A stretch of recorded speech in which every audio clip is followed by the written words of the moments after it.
Sebelumnya, Assalamualaikum warahmatullahi wabarakatuh. Perkenalkan, nama saya Revana Zabibna Bakis dengan NIM J500230168. Jadi di sini saya akan presentasikan mind map hasil praktikum tadi pagi dengan tema sel dan epitel. Jadi yang pertama kita beralih ke sel terlebih dahulu.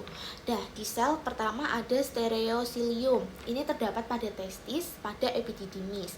Nah, untuk bagian-bagiannya itu terdapat inti sel epitel, lalu lamina propria dengan sel otot. Inti sel epitel itu yang ini. Lamina propria dengan sel otot, lalu ada epithelium pseudotificatum columnae, itu yang ini. Lalu ada sel sperma yang bagian tengah, dan ada stereosilia.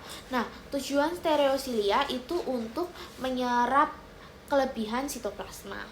Bisa dilihat terlebih dahulu seperti ini. Oke, beralih dari stereosilium, lanjut kita yang kedua ada granulum zymogen.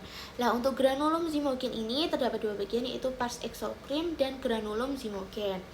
Nah, granulum zymogen ini biasa ditemukan pada pankreas dan ini merupakan calon enzim. Nah, untuk yang ketiga itu ada musinogen.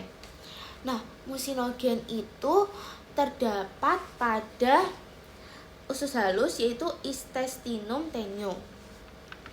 Nah, bagian-bagiannya itu terdapat villi intestinalis dan sel goblet dengan musinogen yang ini. Lalu ada sel enterosit. Kita lihat dulu bagiannya untuk yang granulum zymogen dan musinogen. Oke, lanjut untuk yang keempat itu ada tetes lemak, biasa terdapat pada kulit. Nah, di sini tuh terdapat bagian-bagian, yaitu ada jaringan ikat adiposa. Jaringan ikat adiposa itu yang ini. Lalu ada tetes lemak yang titik-titik hitam. Lalu ada vakuola lemak itu yang membungkus. Ada lobus. Lobus itu terdiri dari titik-titik hitam itu. Banyak titik-titik hitam, mungkin ada lobus. Lalu yang lingkaran hitam besar ini disebut lobulus. Oke, untuk sel yang kelima itu ada makrogoitus.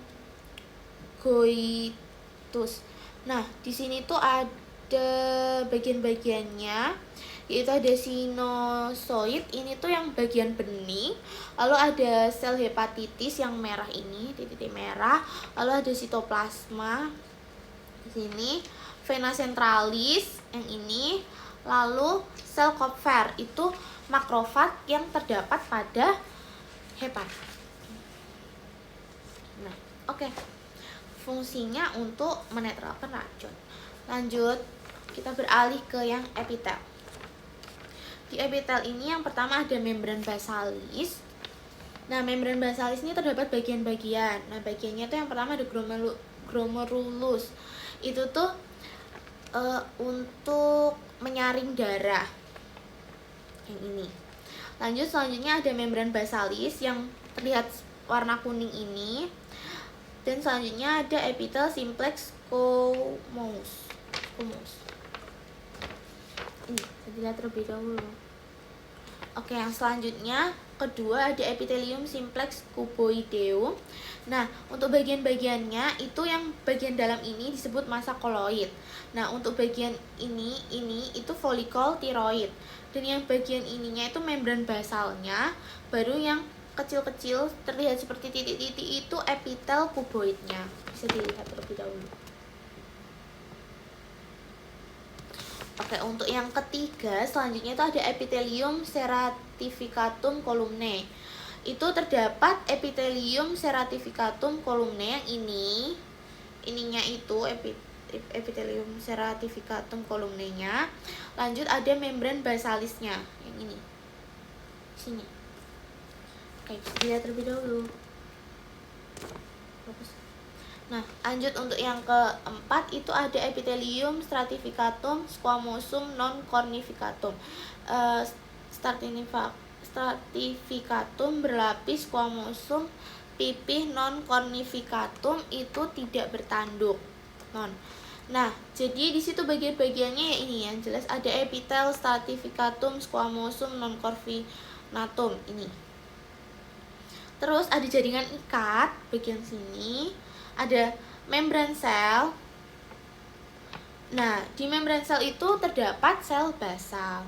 Nah, terus yang ini itu sel polihedral yang bagian atasnya. Nah, itu nanti udah jarang-jarang. Terus ada sel squamous yang bagian ini. Nah, untuk yang terakhir itu terdapat epitelium trastonel. Di situ tuh terdapat jaringan ikat, sel permukaan, dan epitel. Epitel tuh yang terlihat seperti bundar-bundar. Oke, jadi bisa dilihat terlebih dahulu untuk jaringan epitel. Oke, baik. Sekian dari saya. Mohon maaf bila ada kesalahan dan kekurangan. Wassalamualaikum warahmatullahi wabarakatuh. Terima kasih.